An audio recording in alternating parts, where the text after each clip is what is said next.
সমুদ্রের কাছাকাছি যারা থাকে তাদেরকে কিন্তু এইরকম একটা ভুক্তভোগী হতে হয়। কখনো রাস্তায় পানি ওঠে, কখনো রাস্তা বন্ধ করে দেয়।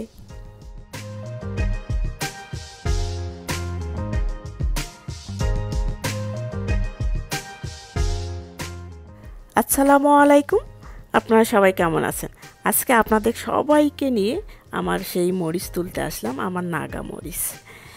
মানে আমাকে এত ভালো লাগতেছে, সবুজ যখন হয়েছিল তখন দেখতেও যতটা সুন্দর, খেতেও কিন্তু এটা অনেক মজা। খুবই একটা গন্ধ আছে, এই গন্ধটা আপনি মাছে দিয়ে খান, মাংসের মধ্যে খান, খালি খান, যেভাবে খেতে পারেন সবটাতে কিন্তু মজা। তা আমি কিছু অবশ্য পাকাইছি, সে এত মরিচ ধরছে, এত মানে সবাইকে দেওয়ার পরও কিন্তু আসলে এত খাওয়া যায় না। তাই কিছু মরিচ আমার মানে পাকাচ্ছি, সেই মরিচটা আমি এখন তুলবো।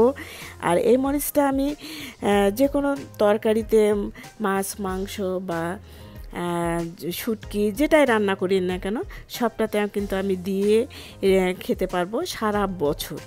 মানে ডিপ ফ্রিজে রেখে রেখে কিন্তু খেতে পারবো, এটা একটা সুবিধা আছে। তাই কিছু আমি পাকা মরিচ কাঁচা মরিচ সব মিলিয়ে তুলবো, কেননা এখন সকাল বিকাল একটু ঠান্ডা পড়ে গেছে। কবে যে আবার হঠাৎ করে ঠান্ডা পড়বে কে জানে, যেহেতু সেপ্টেম্বর মাস শেষ, যে কোনো সময় দেখা যাবে যে প্রচুর ঠান্ডাতে গাছ টাছগুলো সব আমার মরে গেছে। আসলে বোঝার উপায় নেই, হঠাৎ করে গাছগুলো মরে যাবে। তাই যতটুকু পারছি আসলে তুলে নিচ্ছি, খুব যেগুলো ছোট সেটা তুলবো না। আমার 4টা মাত্র গাছ, 4টাতে যা ধরছে মাশাল্লাহ সবাইকে দিয়েছি, কিন্তু আসলে এত তো আর খাওয়া যায় না। আসলে অনেকের কাছে আবার প্রশ্ন হতে পারে যে আপনার এত কিছু সবাইকে দেন তো। আসলে যতটুকু পারি, বন্ধু বান্ধব আত্মীয় স্বজন তো আর নাই, যারা কাছাকাছি নেইবার আছে বা বন্ধু বান্ধব আছে সবাইকে দিয়ে অবশ্য আমরা খাই। আজকে যে মাটিতে যেটা আমি লাগিয়েছিলাম, 3টা টবে ছিল আর একটা মাটিতে ছিল, সেই মাটির গাছও তো কিন্তু প্রচুর ছিল। এই তো সব মিলে আমি কাঁচা পাকা সেই নাগামরিচ তুলে নিলাম, খুবই ভালো লাগতেছে। এখন আমি আসলে ঘরে নিয়ে যাই, কিন্তু আমি সব ঠিকঠাক করব যে কাঁচামরিচগুলো আমি একজনকে দিয়ে দেব।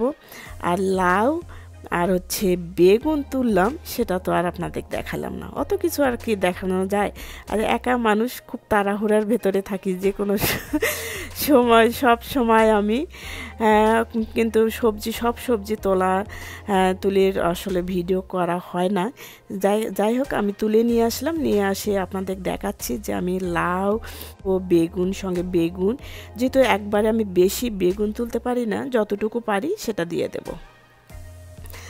আর এই সে আমার মিষ্টি কুমড়া, অর্ধেকটা দিয়ে দিছি, আর বাকিটা সেটা আজকে আমি কেটে 2জনকে দিয়ে দেব, আর বাকি 1 টুকরো আমরা খাবো। আসলে সবাইকে দিয়ে খেতে কিন্তু সেটার মজা আলাদা আছে। নিজেকে যে সব কিছু খেতে হবে তা কিন্তু না, নিজে সব খাওয়াতে যে মজা পাবেন না, সবাইকে দিয়ে খেতে কিন্তু সেটার মজা আছে অন্যরকম। সেই মিষ্টি কুমড়াটুকু আমি এখন টুকরো টুকরো করে কেটে নিচ্ছি, নেওয়ার পরে আমি 1 টুকরো নিজে রেখে আর 2 টুকরো দিয়ে দেব।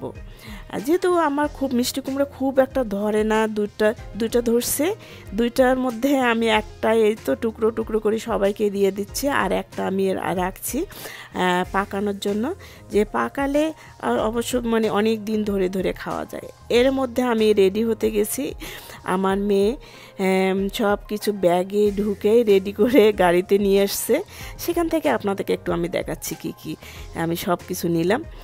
এখন যেটা করব, আমার সেই বান্ধবী বলেন আর ফ্রেন্ড বলেন, যাই বলেন না কেন, তাদের বাসায় বাসায় দিতে হবে। আমেরিকায় সামারে কিন্তু সবাই কিন্তু সবজি করে, কম বেশি সবাই করে, যাদের জায়গা নেই তারাও কিন্তু টবে করি সবজি লাগায়। তো এখন অবশ্য কেউ কাউকে কিন্তু ছেড়ে খায় না, যার যতটুকু হয় সবাইকে দিয়ে কিন্তু খায়। সেখানে দেওয়ার মধ্যে কিন্তু একটা মজা আছে আলাদা। আসলে যারা দেয় আসলে তারা এই তৃপ্তিটা বুঝতে পারবে আসলে মানুষকে দেওয়ার মধ্যে কতটা আনন্দ আছে। তো এখন সবাই তো মানে যখন তখন আসতে পারে না, এর জন্য কিন্তু আমার সময় মতো আমি তাদের বাসায় বাসায় সবজিগুলো পৌঁছে দেবো। তো এর মধ্যে আমার মেয়ে বলতেছিল যে আম্মু তোমার ফ্রেন্ডেরা বেশ লাকি, তুমি তাদের বাসায় বাসায় যাই সবজিগুলো দাও। তো আমি সেটা মেয়েকে বুঝাচ্ছিলাম যে আসলে এখানে কিন্তু আমাকে যেমন মানুষ দেয়, আসলে আমিও তেমন মানুষকে দিই। আমার যতটুকু থাকে সবজি আমি সেখান থেকেই সবাইকে দেওয়ার চেষ্টা করি। এর মধ্যে রাস্তায় আস্তে না আস্তে দেখতে পারলাম যে রাস্তায় পানি উঠছে।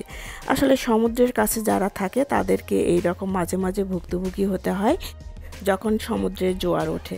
তা আপনারা ভালো থাকবেন, আবারও কথা হবে। আল্লাহ হাফেজ।